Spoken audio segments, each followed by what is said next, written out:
আমাদের এই রাষ্ট্র ব্যবস্থার ত্রুটির মূলে আছে আমাদের সংবিধানের ত্রুটি, সে কথা আরো ব্যাপকভাবে তুলে ধরতে হবে।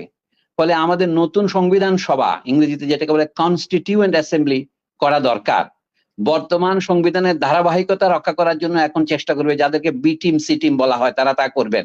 আমার মনে হয় আমরা যদি আবারও সেই ফাঁদে পা দেই, এই জিনিসটা কিন্তু আমাদের এই আন্দোলনের অসংখ্য প্রাণ যারা দিয়েছেন, যারা আহত নিহত এবং নির্যাতিত বিতাড়িত হয়েছেন, তাদের আকাঙ্ক্ষাকে পূরণ করবে না। আপনার মনে আছে খালেদ, যে এরশাদের পতনের পরে যে অনেক ইউফোরিয়া, উচ্ছ্বাস দেখা দিয়েছিল, টাস্ক ফোর্স হয়েছিল, নানা বিষয় লিখেছিল, সেগুলির কি হয়েছে পরবর্তীকালে? আমরা আবারও সেই তিমিরেই তো ফিরে গিয়েছি। তো এখনো যদি একই জিনিসের পুনরাবৃত্তি হয়, এটা হলো সিসিফাসের পাথরের মতো, আপনি পাহাড়ের শীর্ষে তুললেন, সেটা আবার গড়িয়ে পড়ে যাবে, আপনি সারাদিন তুলবেন, সন্ধ্যে আবার পড়ে যাবে, এটা তো ঠিক নয়। স্যার, সাংবিধানিক অবস্থার একটু জানতে চাচ্ছি যে সংবিধান সম্মতভাবে সরকার গঠন, অন্তর্বর্তী সরকার গঠন, এটা কি করে সম্ভব? স্যার, আপনি যেহেতু আত্মীয়ের বাসায় আছেন, ব্যস্ত আছেন, আপনি সংক্ষেপে বললে হবে, বা এখন কি আমরা একটা সংবিধান থেকে একটু দূরে আছি কিনা, বা কি অবস্থায় আছি সেটা যদি একটা বলতেন। আমাদের সংবিধানে ঠিক প্রধানমন্ত্রী ছাড়া কি হয় সেটা ঠিক ব্যাখ্যা করা নাই বলে আমি যতদূর বুঝতে পারছি আর কি। জি, আমি একটা কথা বলি, আমাদের যে অভিজ্ঞতায় যেটা লাভ হয়েছে গত 53 বছরে, আমরা দেখি যে হয় আমাদের সামরিক সরকার আসে, অথবা আমরা প্রজাতন্ত্রের জায়গায় ইচ্ছা করে হোক বা অনিচ্ছা করে হোক এক ধরনের রাজতন্ত্রের দিকে ধাবিত হই। আমরা কি সত্যিকার একটা প্রজাতন্ত্র করতে পারি? আমাদের সংবিধানে কি তার প্রতিফলন আছে? প্রজাতন্ত্র কাকে বলে? জনগণের ইচ্ছাই হচ্ছে সার্বভৌমত্বের ভিত্তি। জনগণের ইচ্ছাকেই আমরা রাষ্ট্র আকারে রূপ দেই। আসলে জনগণের ইচ্ছা বাস্তবায়ন করার অনেকগুলো পদ্ধতি আছে। আমি বলি, বুর্জোয়া গণতান্ত্রিক রাষ্ট্রসমূহের মধ্যে সবচেয়ে প্রাচীন সংবিধান সম্মত রাষ্ট্র হচ্ছে মার্কিন যুক্তরাষ্ট্র। আমরা মার্কিন যুক্তরাষ্ট্র নই, আমরা একটা ক্ষুদ্র রাষ্ট্র, তার একটা অঙ্গরাজ্যের চেয়ে আমাদের আকার বেশি বড় নয়। তবু বলছি, কথাটা স্পিরিটের দিক থেকে আমরা ফরাসি বিপ্লব, রুশ বিপ্লব অথবা আমেরিকার বিপ্লব, এগুলো হচ্ছে আপনার অষ্টাদশ শতাব্দী থেকে বিংশ শতাব্দীর বিখ্যাত বিখ্যাত বিপ্লব গুলো, এমনকি চীনের বিপ্লব, সেখানে নানা জায়গায় দেখা গেছে একদলীয় শাসন কোথাও হয়েছে, কিন্তু আমি বহুদলীয় শাসন যেগুলি হচ্ছে সেগুলির কথাই বলি। যেমন মার্কিন দেশটাতে আছে একজন ব্যক্তি তার দুবারের বেশি মার্কিন যুক্তরাষ্ট্রের রাষ্ট্রপতি হতে পারবেন না। কথায় কথা বলছি, আমাদের দেশে আমাদের সংবিধানে এখন অভিজ্ঞতা থেকে বলছি, এক ব্যক্তি যেন একাধিকবার, দুবারের বেশি না হয়, অথবা সেই পরিবারের আরেকজন পুত্র কন্যাকে যেন উত্তরাধিকার সূত্রে প্রধানমন্ত্রী বা রাষ্ট্রপতি করা না হয়, ইত্যাদি কিছু প্রতিবন্ধক রাখা যেতে পারে। আর একটা হচ্ছে মৌলিক অধিকার কোনো ক্রমে বাতিল করা যাবে না। এই যে যেমন এখনো স্পেশাল পাওয়ারস অ্যাক্ট আমাদের রয়েছে, তার মানে কি আপনাকে প্রায় অনন্তকাল ধরে জেলে বন্দি রাখা যাবে বিনা বিচারে। 120 দিন, 130, এইভাবে বাড়িয়ে বাড়িয়ে এই যে বিধানটা আছে, সেটা তো বাতিল কোনো সরকারই করেনি।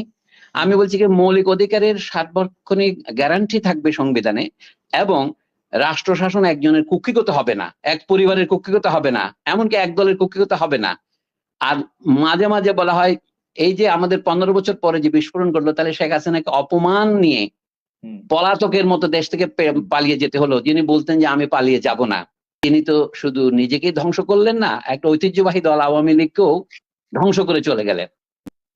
আমাদের এই আন্দোলনের লক্ষ্য হচ্ছে একনায়কতন্ত্র এবং রাজতন্ত্রের অবসান যদি বলি, কিন্তু এটা মুক্তিযুদ্ধের যে মূল অঙ্গীকার, সাম্যকে পুনঃপ্রতিষ্ঠিত করবে। শেখ হাসিনা এবং খালেদা জিয়া উভয়ই, এবং এর আগে এরশাদ, এমনকি শেখ সাহেবের আমল থেকে আমাদের দেশে যে উন্নয়ন নীতি অনুষ্ঠিত হয়েছে, এটা হচ্ছে প্রাইভেট পাবলিক পার্টনারশিপ অথবা নিউ লিবারালিজম, নব্য স্বাধীনতাবাদ, মার্কিন যুক্তরাষ্ট্র এবং বিশ্বব্যাংকের প্রবর্তনায়। সেটা সমাজে অনিবার্যতই মাথাপিছু ইনকাম বাড়াবে কি বাড়াবে না সেই কথা আমি বাদ দিয়ে বলি, এটা মানুষের মধ্যে বৈষম্য বাড়ায় এবং সমাজের দারিদ্র বাড়ায়, সবচেয়ে বড় কথা বেকারত্ব বাড়ায়। বর্তমান আন্দোলনের আশু কারণ ছিল তরুণদের মধ্যে বিপুল পরিমাণ বেকারত্ব এবং তাদের সম্মুখে হতাশা। যে চাকরি আপনি ছেড়ে দিয়েছেন বিসিএস পরীক্ষা, যে চাকরি দিতে আমি ভয়ে দেই নাই, দরিদ্র ছাত্র বলে, আমাদের ছাত্ররা সেখানে পরীক্ষার সুযোগ গ্রহণ করতে চায়, এবং সেই চাওয়ার অধিকার তাদের আছে। অনগ্রসর জনগোষ্ঠীর জন্য দেশে 10-5 ভাগ যদি আপনি রিজার্ভেশন বলে, যেটা ইউরোপে বা ভারতে, আমাদের যে কোটা বলে, সেইটাই রক্ষা করা ছিল বিধেয়। এই যে তারা অকারণে, আমি শুধু এই নোটটা আপনাকে দিচ্ছি, আপনি আরো চিন্তা করতে পারবেন, অকারণে 53 বছর ধরে নাতি নাতিদের জন্য কোটা রাখার কোনো যুক্তি ছিল না। কিন্তু এই অযুক্তিকে আমরা কেন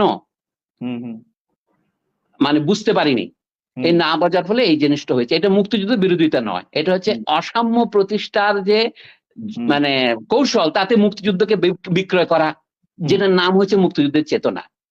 আপনি দেখেন আপনার প্রতি বন্ধু এখানে বলেন যে ৭১ টিভি আপনার সহযোগী প্রতিষ্ঠান, অথবা সময় টিভি, আরো বহু টিভি, আমি সবার নাম করছি না, এই মিডিয়া যে ভূমিকা পালন করেছে, অথবা আপনার বন্ধু নাইমুল ইসলাম খান সাহেব শেষ মুহূর্তে যে বেইমানিটা করলেন জনগণের সাথে, মানে আমাদের সাংবাদিকদের একটা বিরাট অংশ যা করলেন, এটা অত্যন্ত নিন্দনীয়। ভবিষ্যৎ থেকে আমাদের শিক্ষা নিতে হবে যে বুদ্ধিজীবীদের যাকে বলা হয় বাক স্বাধীনতা, সেটা থাকবে কোথায় যদি এরকম দাসেরা সমাজের নেতৃত্ব করে?